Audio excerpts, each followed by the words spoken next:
Get ready for a no BS approach to health and fitness. This is NBS Fitness Radio.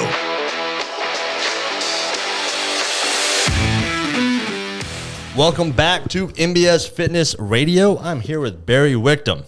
And Barry has been a pretty long time member here at NBS Fitness. When did you first join? So I joined in January of 2020. Okay, nice. What kind of spurred you to take that step? Was Adam already training here at that time? So that was right when Adam started. Okay. Adam, my son, he was a sophomore. He had just finished his sophomore year of high school football and was really taking the interest in it, was really excelling. And I talked to his head football coach and asked him, like, hey, he really has an interest in possibly playing at the next level.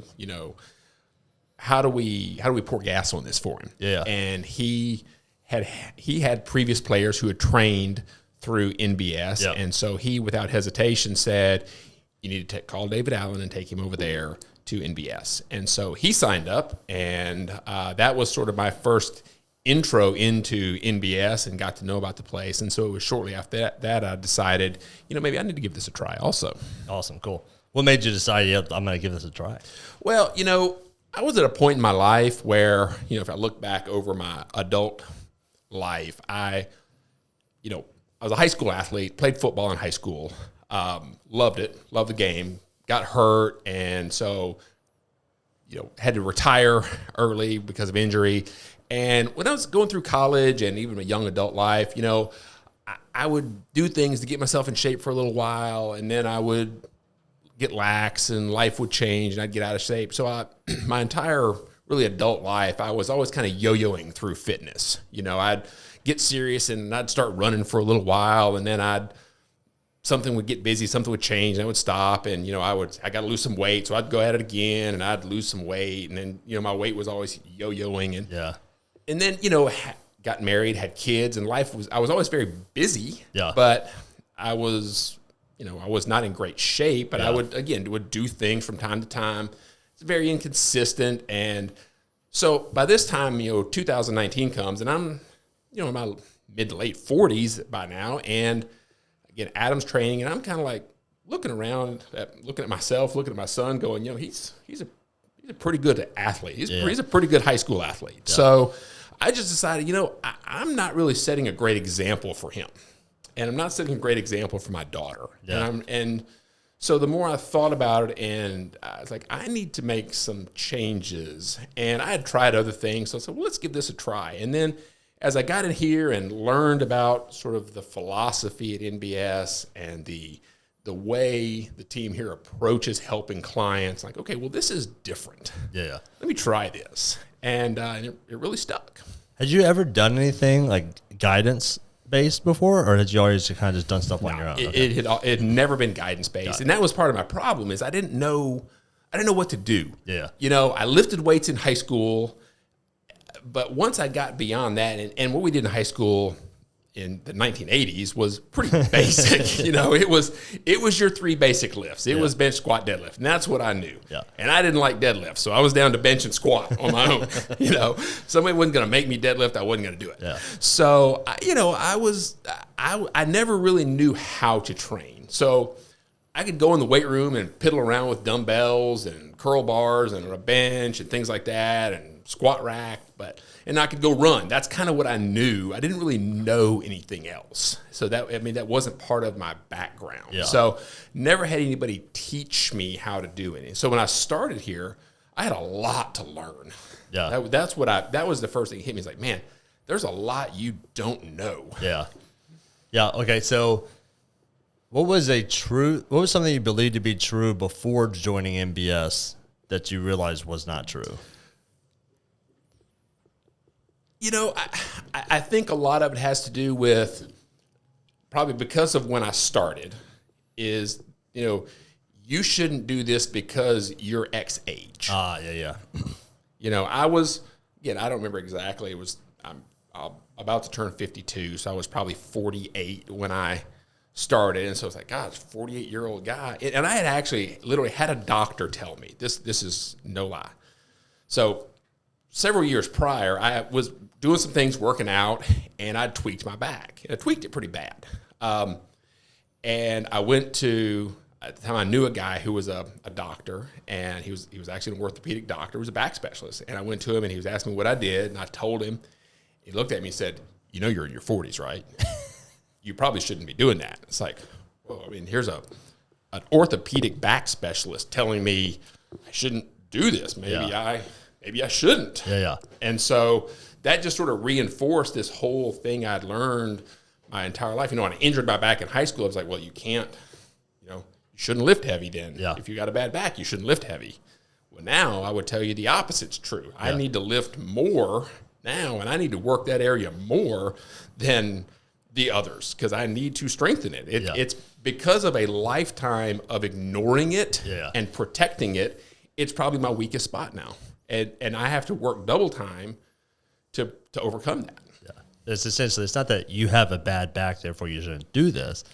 It's probably from lack of doing this has caused your back to be disproportionately weak compared to the rest of your body. Right. So by doing this in an intelligent way, we can strengthen that. Right. And we don't have to I guess it goes back to that label of I bad back. Mm-hmm. Yeah.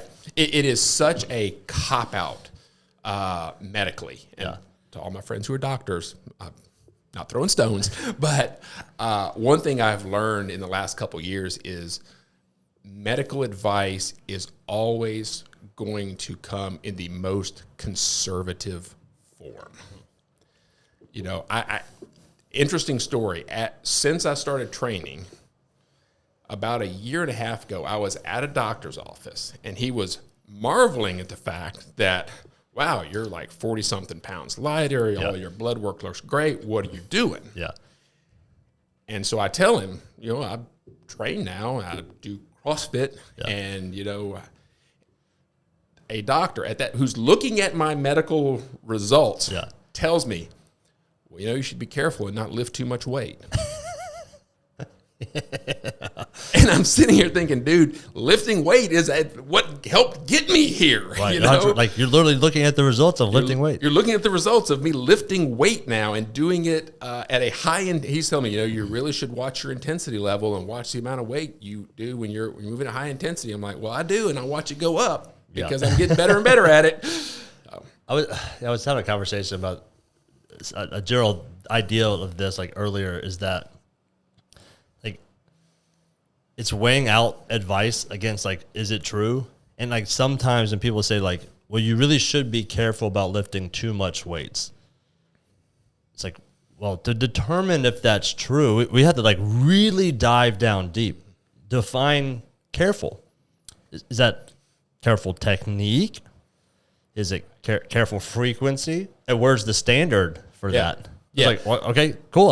I'm using good technique. I'm following intelligent programming. Yeah, I'm being very careful. I have coaches who help me understand how to do it with great form, how to load weight, how to know how far to push myself. It's great. I have all the guidance in the world to do this effectively. Yeah. Thank you for that advice on being careful. Yeah, and it's okay, wait, now define too much. What is too much? Mm-hmm. Are we talking total weight load lifted in a single session, in a single movement over a period of time? And then define weight. Can I lift? Is weight external weight, or does my body weight count? Yeah. And so it just becomes this totally arbitrary statement. And if you dig down into it, you realize, no offense, you're a doctor. You're here to fix my brokenness. Mm-hmm. But you clearly realize that that's not the area they have expertise in. So when you go to a doctor, essentially what you're being told is, what's the most conservative advice I can get that's going to reduce my likelihood of acute current pain or injury? Mm-hmm. But if I went to a doctor and I said, hey, I want to optimize my life. I want to optimize my health and fitness. I want to optimize my health span, lifespan. Well, then essentially you have to lift weights. You have to train. And that's kind of the I was told I should play tennis. Yeah. And pop Achilles tendon or get, it's there's risk involved with everything. Yeah, that was the advice. Man, you should take up tennis. It's why? Why? I like CrossFit. I was just cool. Tell me why. Yeah. How is that better than what I'm doing? Well, and it's funny because I was thinking about this the other day. I joke with people that when you turn 40, the warranty runs out on the body, right? And things just start hurting for no reason. And I was a victim of that. And so, people ask me now, I was like, don't you get sore? Don't you get injured? I'm like, well, yeah. It's like, but you know what? When I was 45 and not working out, you know what would happen? I'd wake up and my shoulder just hurt. Yeah. My knee just hurt. It was from inactivity. Yeah. It's like I'm probably in the best shape of my life right now. I'm probably in as good a physically shape. There was one other period of time, probably in my early to mid 20s, when I was in great shape. Yeah. And that's probably the only other period of my life when I was in equivalent physical shape of what I'm in right now. Yeah. And I think about it back then, I'd have sore knees, I'd have sore ankles, and then I quit working out, and you know what? I have sore knees and sore shoulders. And so if you're just looking for comfort, that's an elusive thing, right? You're going to hurt. You're going to hurt. You're going to hurt. So you may as well be physically able while you hurt. If you're listening to Peter Attia, he talks about being in the top 10% of people 20 years younger than you. And so, my statement is a framework as I'm approaching my 40s is I should probably be able to beat the shit out of most 20-year-olds in most fitness things. Because he says to optimize health and fitness, that would be a good gauge. Yeah. You're in the top 10% fitness-wise of people 20 years your junior. Yeah. So in your 40s, you should be able to beat most 20-year-olds. Yeah. And hearing you say that is I'm in as good a shape as I was when I was in my best shape ever in my 20s. Yeah. When I say that to most people in their 40s, they think I'm just absolutely insane. Well, they're like, that's crazy. There's no way you at 40 can be as fit as you were in your 20s. Yeah, I would tell you that they're wrong. Yeah, 100. And again, it's relative. If I had trained like I did now when I was in my late 20s and early 30s, okay, I would have probably been, because my capacity, my natural capacity was probably better then. Yeah. Okay, but there's nothing genetically unique about me that is the reason that, okay, I'm in such great shape now at age 51. Yeah. It's just that I've just made decisions that said I'm going to do this, and I've realized that if I make proper life choices with my fitness, with my nutrition, with my sleep, with my leisure activities, how I spend my time, it all adds up. It builds up over time, and this long game kicks in, and you just kind of wake up 6-9 months later and go, man, I'm different. Yeah, I'm different. So, what were some of those moments in your experience here, eye-opening moments? Wow, I did that. What sticks out in your mind as your kind of big 3 accomplishments? So, I'll tell you a quick story first. The first workout. This is what I think. The first eye-opening thing for me would probably on the other side of that was how far I had to go. Because when and I don't know, maybe it's something about being a Southern dude who, grew up playing football, and, you always kind of think you've got kind of a badass gene, right? I mean, push comes to shove, I got it in me. So I'm not as good as I once was. But I'm as good once as I ever was. That's exactly right. But my first workout here, I joke with Matt Harford about it now, I nearly died. It was one of these 4 rounds of 3 different movements, and it was a 15-minute time cap, something like that. I get through with 3 rounds of it, and I'm hands on knees, huffing and puffing. And Matt looks at me and says, all right, man, you got 1 more round to go. I just looked back at him and said, no, I don't. Dude, I can't catch my breath. And it's okay, I got a long way to go. So that was sort of where I started. I could not get through my first workout. It was bad. But over time, started building some capacity. And I would tell you the first thing that was a really big deal for me is the ropes that used to hang in the back building. Oh, yeah. Because I walked in thinking, you'll never see me hanging off one of those things, unless somebody jumps me and strings me up from it, I'll never be at the top of that thing. Yeah. And then I come in one day and we're doing rope climbs. Yeah. Like, okay. And coach showed us the technique and realized, wow, I've got enough upper and lower body strength now that I can climb that rope. Yeah. And so I climbed that rope, and that was a big deal for me. Yeah. Like, I was really proud of myself Yeah. for that. Like, I never, because just when I walked in, I thought, again, I'm this old guy in here doing this. I'm just trying to not die, right? Yeah. And here I am climbing this rope. So that was probably a big one. I think last year doing Murph with like the full Murph, the full version, vest on, pull-ups, push-ups, air squats, running the 2 miles, all with the vest.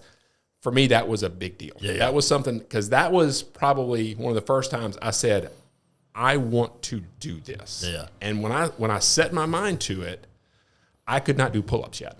Yeah. I had to spend some time developing the necessary strength to do pull-ups. So I sort of put my mind to it and went to Matt and went to Angie and went to Matt, like, hey, how do I get this? Yeah. So set aside some one-on-one training. Matt put me through some workouts that we're going to work on that skill. We're going to work on that specific strength item. And within a couple months, I was doing pull-ups. Nice. And then sit down with Angie, and she's like, do you know how to kip yet? Yeah. No. Okay. Let's go work on that. Yeah. And so it was, for me, it was a big deal, because it was all right, here's a goal. Here's a target. And it's not an easy one. This is something I've never done. Like, the first time I looked at Murph and went, again, ain't no way, I'll never do that. You'll never see me out here running up and down the street with a 20-pound weight vest on. Yeah. And that Memorial Day last year, strapped on that 20-pound vest and completed it, And it wasn't fast, but it didn't have to be. Yeah, no, you just did it. Yeah, I just did it. So that was a really, really big deal for me. That's awesome. Very cool. Yeah, the gap between no pull-ups to Murph, weighted vest Murph. Yeah, that was a big gap. That was a big gap to overcome. Yeah. But hey, how long did it take you to bridge that? Like, when did you start trying to do the pull-ups? Probably 6 months. Okay, so 6 months ahead of Murph. Yeah. You went from not being able to do a pull-up to doing 100 with the weighted vest. Yeah. That's pretty damn good. Yeah. That's awesome. It was a lot of focus. It was a lot of focus. So. All right, so that's 2. What's number 3? Gosh, I think the training I'm doing now for the 29-0-29 event. Yeah. I about 2 weeks ago, we had the Big Buffalo 50K. Yeah. All right, and probably back in the fall, if you'd have said, hey man, you want to go run? And I would have said, how far are we going? Yeah. And if it was more than about 3 miles, I would have said, nah, no thanks. Yeah. No thanks. Not interested. And that day, but again, set a target. And through the training I've been going through, which is a lot of running and a lot of cardio endurance, that day I ran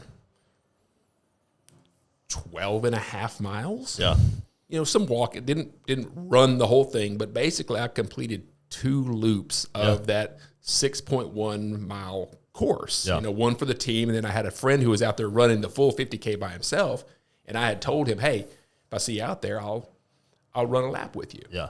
So I did my lap for the team, and about an hour later I saw him. He was like, hey, you want me to pace you? He's like, yeah, come on. So I went out and ran another lap with him. And when I sat down later, I said, yeah. What did you run previous to that? Like distance? What was the farthest distance? 2.5 miles. Oh, okay. So you just went from 2 to 13. Well, you're talking about in the training? Well, I had started running up to 6 miles. Okay, gotcha. So I had run 6 miles a couple of times in the training. Got it. Okay. I had never done it twice in a day. Yeah. But I had got to where, I went from when I started the training, again, running 2.5 miles to then running 3, then going 5, and then doing 6 just in my neighborhood. And then like, okay, let me go try 6 on a trail, which has got a degree of difficulty. Yeah. And then that day doing it twice, which that was, to me, that was a huge eye opener again of, man, you don't know what you're capable of. Yeah. Yeah. So, okay, then what's the lesson you learned from the experience of saying, I'll never be able to do a road climb to doing a road climb, to going like, there's no way I'm going to do Murph, to going like I'm going to do Murph, to going, I can't run more than 3 miles, so like I'll run 13. Like what are the lessons you took away from like all that? I think it's just that, your own mind can be limiting if you let it. If you don't allow yourself to imagine what you're capable of, you will self-limit. Yeah. You will self-select out because something seems hard. Like I would have told you even before that weekend at Big Buffalo, if you just said, hey, would you think about running a half marathon? And I would have said, and I truly do not enjoy running. Yeah. I don't love to run. I do it, it's good, and I enjoy the sense of accomplishment when I'm done with a run. Yeah. But I said, oh man, running 13 miles, that sounds awful. And then I sat down that night, I was sitting at dinner with my wife, and I went, I ran like 12 and a half miles today. Yeah. I would have never allowed my mind to fathom that until now. It's like, okay, now you have some evidence that you can do this. So if you just don't let your mind limit you. Don't let some preconceived notions about you're too old, you're out of shape, that's hard. Yep. Again, and I say this again, there's nothing genetically special about me that allowed me to do this. It was just learning to be gritty and getting through it. Yeah. I've used an analogy before that, like, if we're going to set a scale of health and fitness, most people go like, I'm a 5. They just kind of look around like I'm average, I'm probably a 5. But I try to say, okay, well, if the 1 is like 500 pounds, morbidly obese, about to have a heart attack, and a 10 is a CrossFit Games athlete, you're not really a 5. Right. You're a 1.5 or a 2. Yeah, you might. Yeah, you might be a 3. Yeah, and then because so you said, it's like you've never exposed yourself to the standard, so you're like, I'm probably okay. But when like you do that first workout of just like general basic fitness, 4 rounds or whatever, and like you get your ass kicked, I'm like, I can't even do that basic thing. Yeah. Like my everyone's first workout experience is always a fun one. Yeah. Mine was in the class was like it was like a chipper and like burpees at the very end, and I got killed by like everyone in their 50s and 60s. Yeah. And they're all standing over me clapping. Yeah. Going, you're doing so good, Dave. Yeah. Shut up. Go away. Stop patronizing me. Go away. Yeah. It's just like, oh crap. Like I thought I was like a 5, probably okay at this. It's like, nah, like your bottom. So then the flip side of that is like, but with a little bit of effort, you could be like a 7, 8. Not everyone can be a 9, 10, and you probably don't want to be a 9, 10. Like 10 being like CrossFit Games athlete, 9 being like could go to the CrossFit Games, but 7, 8 being like you're one of the most fit people in the world. Yeah, top 1%. 9s and 10s, those are the ones that God made us all equal, but some are more equal than others. Yeah, 100%. Right? And those guys are genetically different. Yeah. But yeah, like a 7, 8 being like in the top 8 being in the top 1%. 7 being the top 10%, fittest person in your age group in the world is like you are that. And so that's about like when you're saying like your mind's your limiting factor. I was like, your mind's your limiting factor on both. It's because you haven't experienced it yet. You're not aware of your true standing and where you could actually be. Well, and we live in a society that medically tells us your goal is comfort. Yeah. And there are a phrase I heard recently. There are consequences to comfort. I love that. That comfort comes with consequences. And again, you're talking about how do we get you to not hurt a little bit? How do we get you to comfort? It's like, gosh, if your arm hurts when you raise it over your head, well, gosh, just don't raise it over your head, right? Yeah. Don't feel that discomfort. I used to joke with people. It's like, as long as I sit really, really still, I never feel out of shape. Yeah. But effort and time are what it takes, because that's the other thing is, if I would have just woke up one day and said, man, I'm going to go run 12 miles today, it wouldn't happen. Yeah. I had to give myself time, right? You got to play the long game with this thing, you can't just wake up and decide. You have to wake up. You can wake up and decide that's a goal, but then you need a plan to get there. But like, there's obvious things like your first workout was in January of 2020. Mm-hmm. Got killed by the first workout you did. Mm-hmm.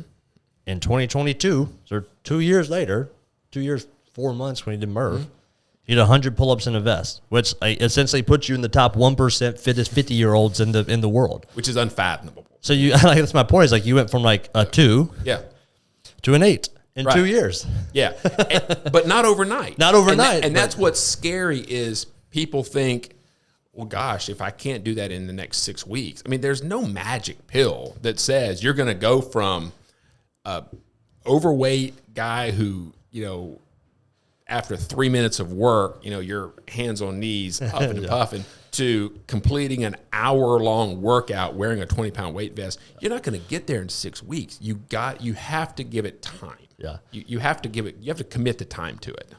But it's like if I said, okay, you're gonna, God, what is that? I mean, it's way more than doubling your fitness. Oh, I don't know, 20xing it. Gosh, it was 30xing it. I'm a different person. I'm just gonna use a 20x multiple as an example. If I said in 2 years, you're gonna 20x your net worth, but it's gonna require 1 hour a day of like something that's uncomfortable. Yeah, you'd be like, oh yeah, I mean, I'm taking that. Because you're like, because of the resources and the things that would make the things it would bring available to you that aren't currently available now. Yeah.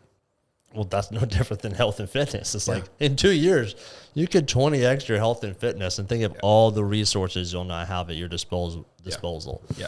So like in 2 years, like when you think like it is a long. I mean, I 100% agree. Like it's a long game, but to think like in just 2 years, you did that. Right. It's a long game, but if you stick to it, and that's what's so encouraging about the environment we have here and the supportive environment, not just the coaches but the other members, the community you get plugged into here is, stick to it. It becomes part of life, and it becomes part of who you are, and sticking to it, and then you just wake up 3 months later and go, man, I'm doing stuff I didn't used to be able to do. And then a year later, it's like, man, look at what I'm doing now compared to what I was doing a year ago. And now I look back 3 years and I go, man, I'm a different person now. How does the level method and essentially having objective goals to shoot for play into that? What do you remember your first call? Were we doing level method then? When I started, we were not. I went a year just under the old program, where there was level 1, level 2, level 3 RX, and to the level method now. And do you remember what your initial color was? I think I was blue. And what are you now? I am purple now, and I'm trending towards brown. Got it. I now know what I've got to do to achieve the next level, which is the cool thing. Yeah. For me, that was something else where I was able to assess and go, okay, of these 15 categories, where do I need to focus? Yeah. And upper body pull, for example, was one. I was like, okay, I'm pretty weak there. Yeah. Upper body push was interesting for me because I could overhead press a lot of weight, but I couldn't get through the push-up test. I couldn't get past the body weight test. So I could, okay, great. Yeah, throw a lot of weight on there. Let me do an overhead press. That's great. But okay, do 100 push-ups. Dying. So the level method really helped me. Number one, I personally like to have a target to shoot at. Yeah. It helps me to go, that's what I want to. I want to get better at this, and here's an objective standard that I can go meet. Yeah. So that was really helpful for me. And then obviously just to identify, okay, here's a map, here's some standards. Where are you weak? Yeah. Okay, here are the things I need to work on. So I can look at it today and go, all right, here's the 4 areas that I need to work on to better myself, to become a more well-rounded athlete. Yeah, I think that kind of what you're saying is like, what was the lesson learned by looking at something like, I'll never do that? Yeah. Because like for a lot of people, they'll come in and go, well, I'll never do that. But then the level method gives them the ability to, okay, but if I do this and then I do this and I do this, now I'll get there. Yeah, so if you think about back in previous way we used to do it is, gosh, could I do RX? Well, I don't know. It depends. What is RX? Yeah. It was just this kind of mythical hard workout level. Yeah.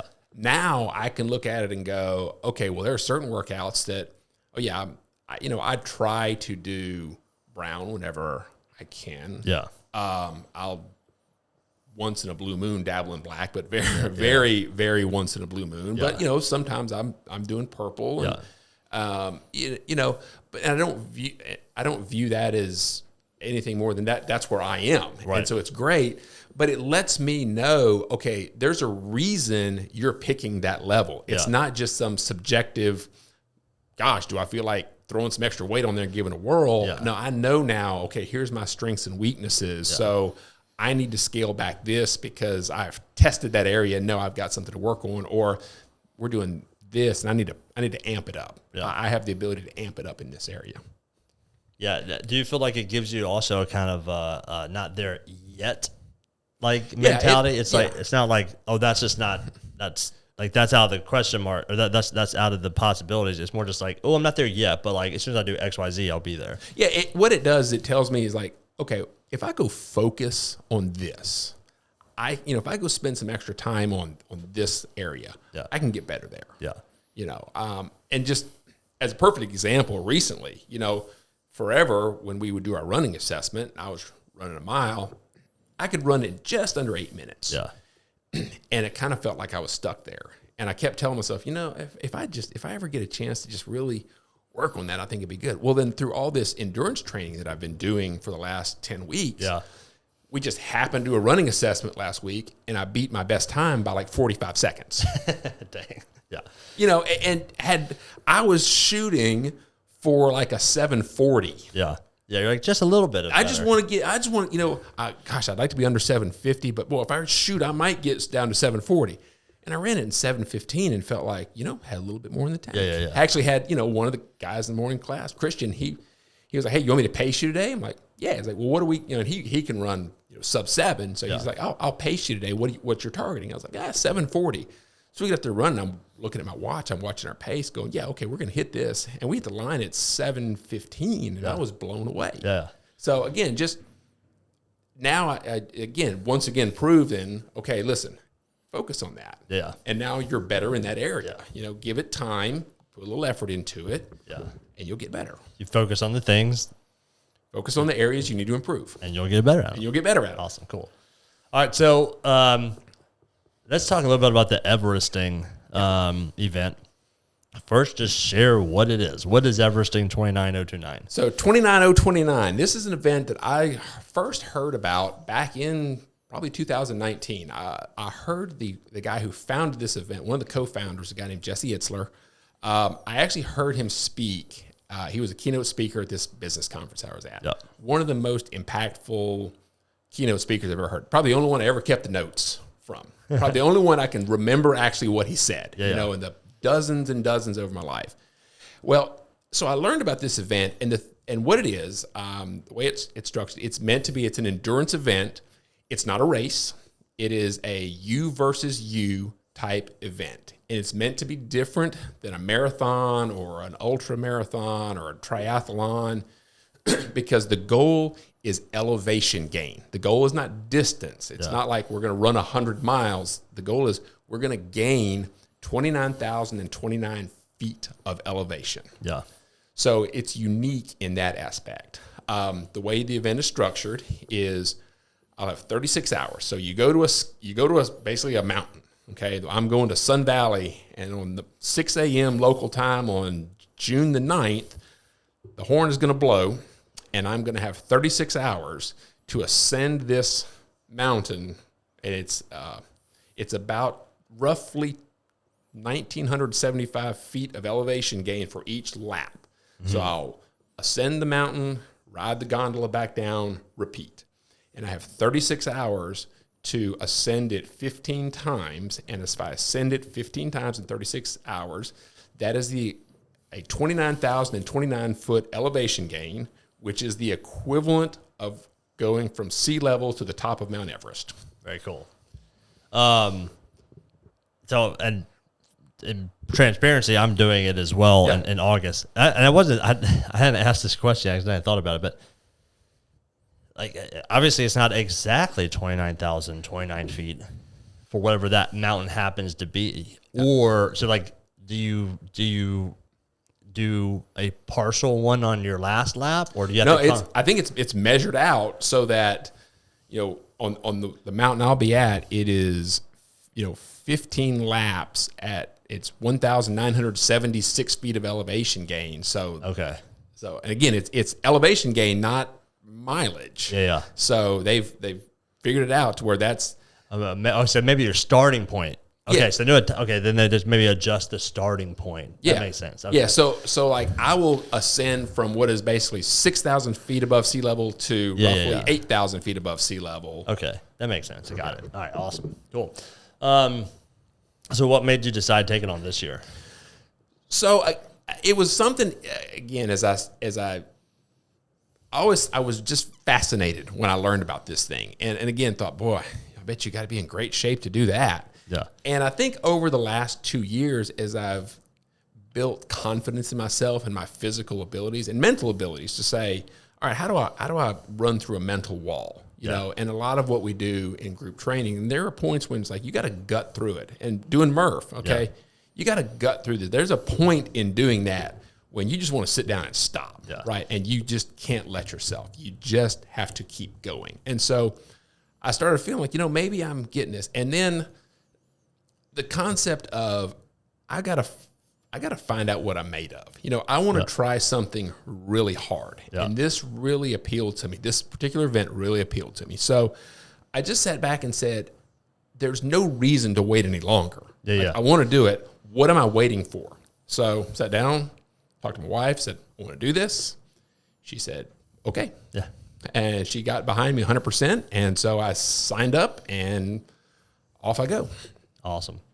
What are you most looking forward to in this experience? So I feel like I can do it.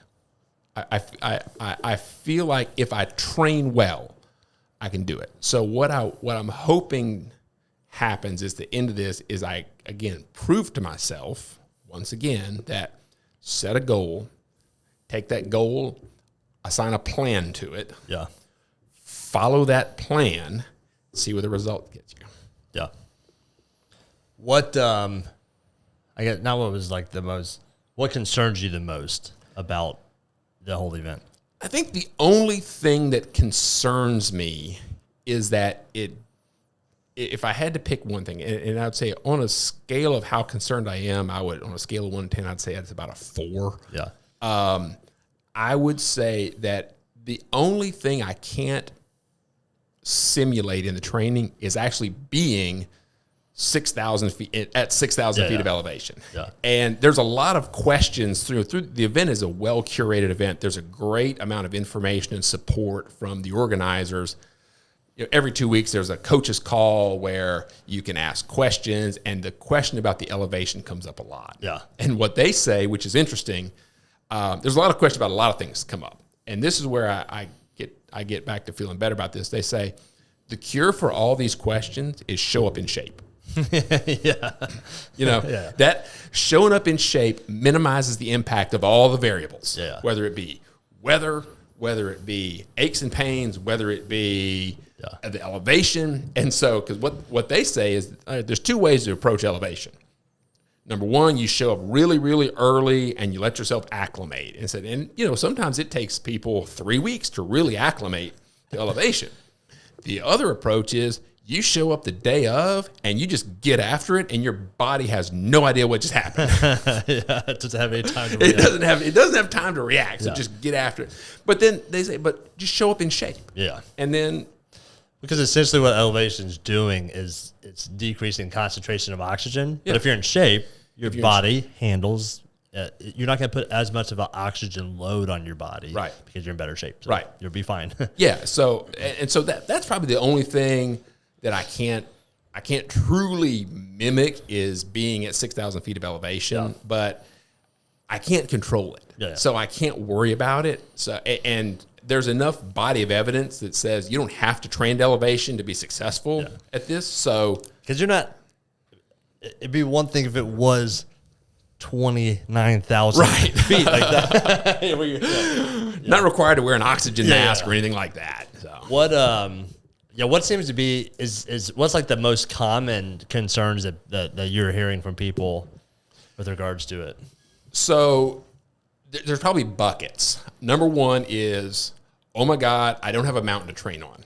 Okay, yeah. And the response is always, we've had people from 0 degrees above sea level in Louisiana follow our training plan, show up, and successfully complete the event. Yeah. They never set foot on the side of a hill. Yeah.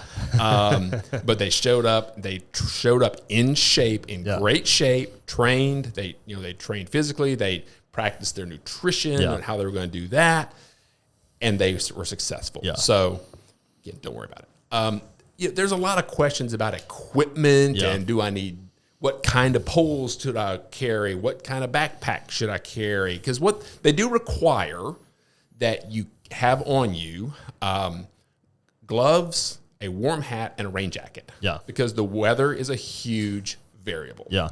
And so while you're, and they will tell you that you could have a 20-degree temperature difference between base camp and the top of the ascent. Yeah. So you have to be, so they actually require you to carry that. Yeah. But people will ask, what kind of shoes should I wear? And, and that's just what the answer is always, buy a 3 or 4 pair and try them all. Yeah. Go to REI or your local running store and tell them what you're doing and try some things out. Then nutrition is probably the other one. What should I eat? How should I do this? And again, that's something that they tell you have to train it. Yeah.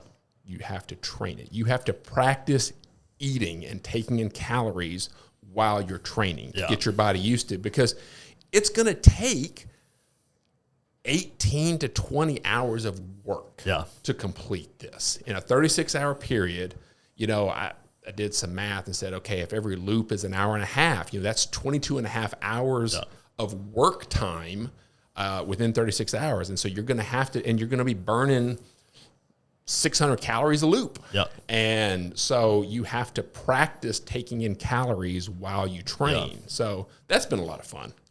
What has been your preferred calorie source? So I'm testing some things right now. I actually found a smoothie that I like. So actually the event sent us a list of, here are the things that are going to be available at the aid stations. Yeah. And so I went out and bought several of those items, and I found a very high-calorie smoothie. It's about 400 calories in 12 ounces. Yes. And, it is thick and delicious. But also I could drink about half of it.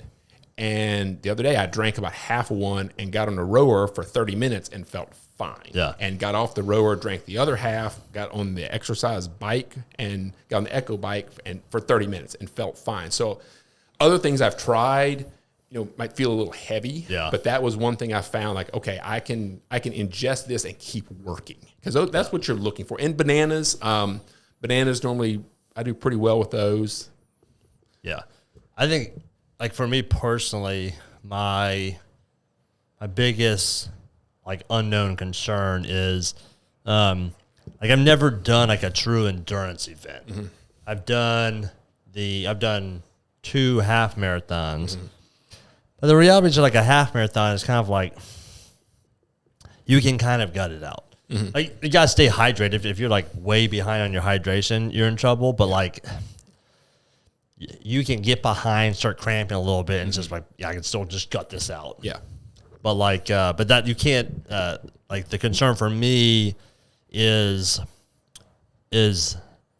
not getting to that point. Because for example, if you start developing a little hot spot on your foot, fuck it, I got 2 more miles. Mm-hmm. Or if it's I got I'm cramping a little bit, it's I can just kind of gut this out for another mile. Right. But you can't do that if you've got another 24 hours of work to put on. Right. So it's not getting behind, not not getting behind on anything, and being aware of any of those like small issues and taking care of them like now? Because like I've never had that mentality. My mentality has always been like, I'll just push through it and deal with it at the end. Right. And you know, that's one of the things, again, as the training gets long, why as much as anything, you're training your mind on, okay, you might have to push through. Boy, my knee's a little sore. Yeah. Keep going. If you need to stop for 30 minutes. There's a massage therapist down there. Go see them. Yeah. Get it treated. Get back out there. Yeah. The term I heard recently that really resonated with me is relentless forward motion. Yeah. It's just, you got to just keep going. To be successful at this thing, you don't have to be the fastest guy out there. In fact, there's no award for finishing first. Yeah. There is absolutely, they don't even tell you your time that it took you to finish it. They don't track the time it took. It's track your laps. You track your laps and how many laps did you have done when you got to the end of 36 hours. There's no ribbon for coming in first place. Did they have a completion percentage? Like how many people complete it? I've heard that it's probably 2/3. Okay. Probably between half and 3/4. I think as it goes on, the training is becoming more and more refined, and so that completion percent is going up. Probably people like more aware of also like, yes, you better train for this. Yeah, and so it's interesting. I was listening to a podcast the other day from the founders, and they were talking about the very first one of these things they ever did. Yeah. And they put it together and got out there, and about 3 laps in, they were talking to each other, and one of them looked at the other and said, "This is way harder than a lot of people think it's going to be." Yeah. And that's the whole point of this thing is it's supposed to be hard. Yeah. It is supposed to test you. If you feel like you've got a 50-50 shot of finishing this thing, good. That's the way it should feel.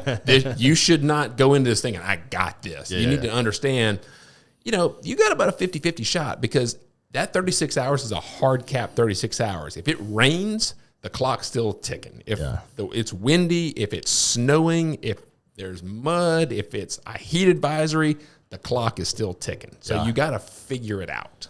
Yeah. Yeah, that's the tough part. It's like, man, if you get in there and you're just grinding and you're like, I'm not even a quarter of the way through. Right. That's where like that mental.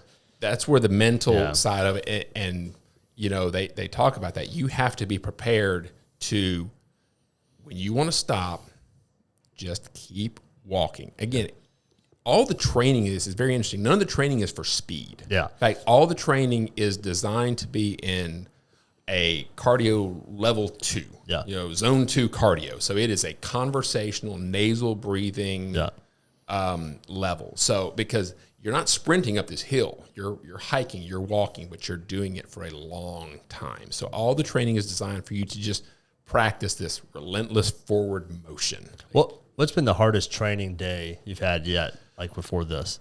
For this event, so yesterday I had an hour and 45 minutes of cross training, which was our long day. So and so they define cross training as not a running day. Yeah. So so I did like 25 minutes on the rower, then 20 minutes on the bike, and then I took a break, and then I took like an hour break, and then I did another 30 minutes on the rower and 30 minutes on the bike. Yeah. So within 3 hours, I did an hour and a half of cardio training. Yeah. That was a long day. And there's been days when, like there's a day when had class for an hour, had a pretty hard group fitness class, got done with the class, 15 minutes later, I got my running shoes on and I'm out running 4 miles. Yeah. And that's starting to build. This week is week 11 of my training. And so this is where it's getting up to be. It's 20 weeks? 20 weeks of training.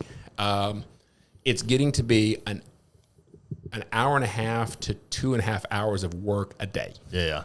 So it's growing. And it's going to grow by about 10% a week is what I understand. What's the longest you've done on the step mill thus far? Well, the timer cut you off at 60 minutes.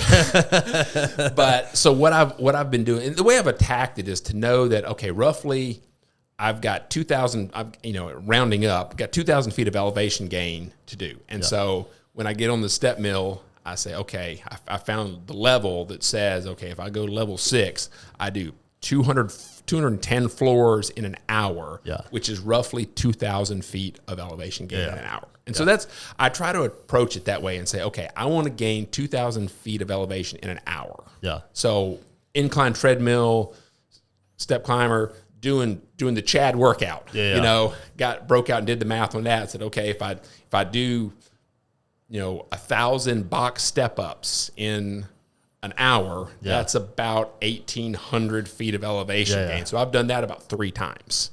All right. Now, then how has your body felt after doing those 1 hour like elevation workouts? So the first one sucked.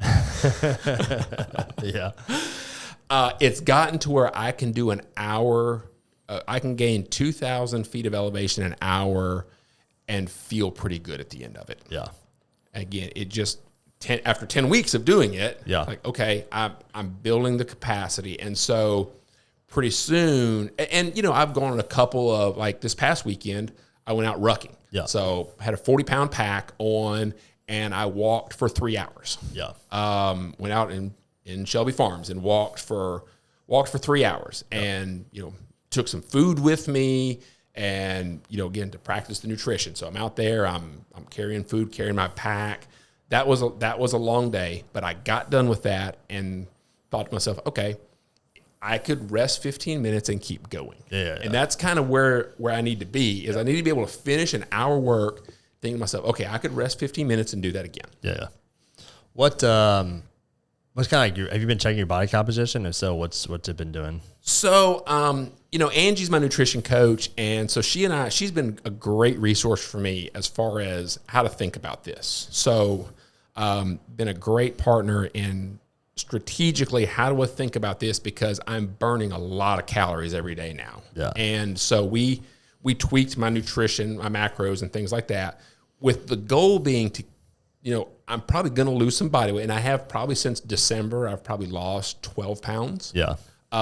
Mostly body fat. Yeah. And I had a little holiday weight on Yeah. to lose anyway. But I'm down probably about 218 is my weight right now. And if I'm between 210 and 215 when I hit the mountain, that's going to be about ideal. Yeah. And the goal has been to do that without losing muscle mass. Yeah. And so far, I'm probably down maybe a pound of muscle mass in that. And so the goal is to lose the weight, but lose it the right way. Yeah. And don't let myself starve, because to be successful in this, I got to be fueled. Right. Right. And so I've really focused on, as my training has amped up, I'm amping my good calories up. Nice. So the weight loss has been primarily in body fat, so in the last couple of weeks though, it's like, wow, my water is down. I need to watch my hydration a little bit more. So that's been great to have her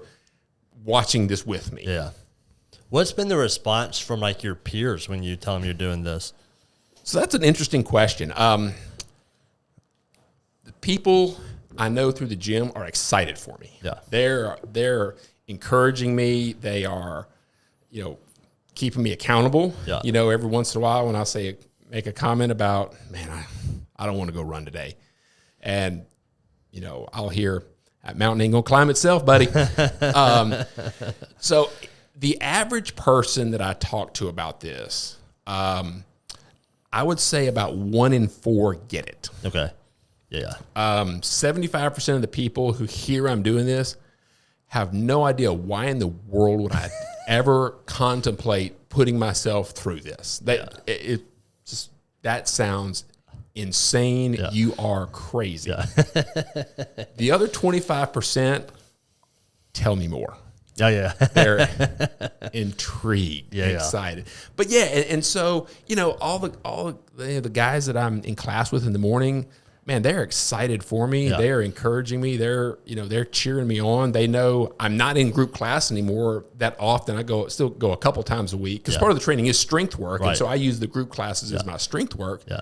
But, if I come in and just go up to the cardio loft, I mean, they know what I'm doing up there. Yeah. And so they're asking me, how's it going? And they're checking on me. And so it's, the people close to me who get it are really encouraging. The people I work with, they've been super encouraging. The CEO I work with, he he was 100% behind me doing this because he knows, man, this is going to charge your battery. Yeah. And I want you to be the best version of you. And this is going to help you be the best version of you. So go get it. So he's been super flexible. When I say, listen, there's going to be a couple mornings I'm going to come in late because I'm training long. He's like, cool. You're a responsible professional. You know what you got to do.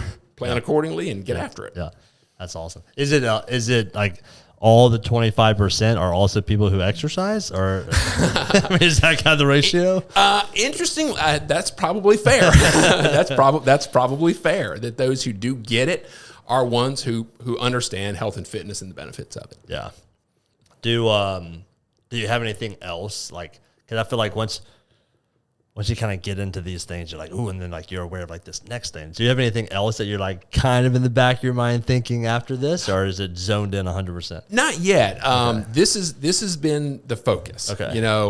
Once I made this decision, this has been the focus, and what's next, I will say once this is over and I've recovered from it, it's going to be really interesting to figure out what's next. Yeah. Because I think on the other side of this, start thinking, okay, well, gosh, if you can do that, what's to keep you from doing this over here? And so it just sort of opens up the possibilities. Yeah. So, but no, don't have anything yet that I know is going to be next. All right, final question. What's been the biggest change in yourself personally that you've realized in starting this journey for the 29029? So I think that, again, it gets back to understanding that my capacity is so much beyond what I would let my mind think. As I'm,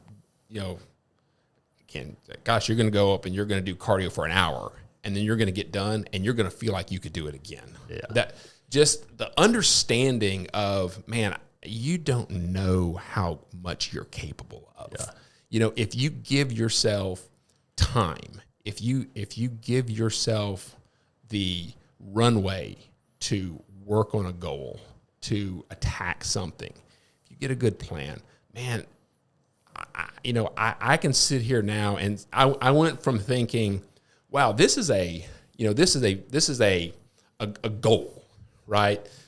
To now it's like, okay, this is an achievable objective. Yeah. And so it's narrowed down to where, all right, I'm starting to see, hey, this is gonna be hard, and this is gonna suck. Yeah. But I'm starting to basically see a path to, okay, I think you're gonna have a shot. You're gonna show up. If you show up in shape, barring, injuries can happen or whatever, but man, you show up in shape, you got a shot at this. Yeah. I mean, don't be afraid to try this. Yeah. Love it. Awesome. All right, Barry, man, thanks for coming on the podcast and sharing it. Awesome. Enjoyed it. All right, y'all. NBS Fitness Radio out. Thank you for listening to NBS Fitness Radio.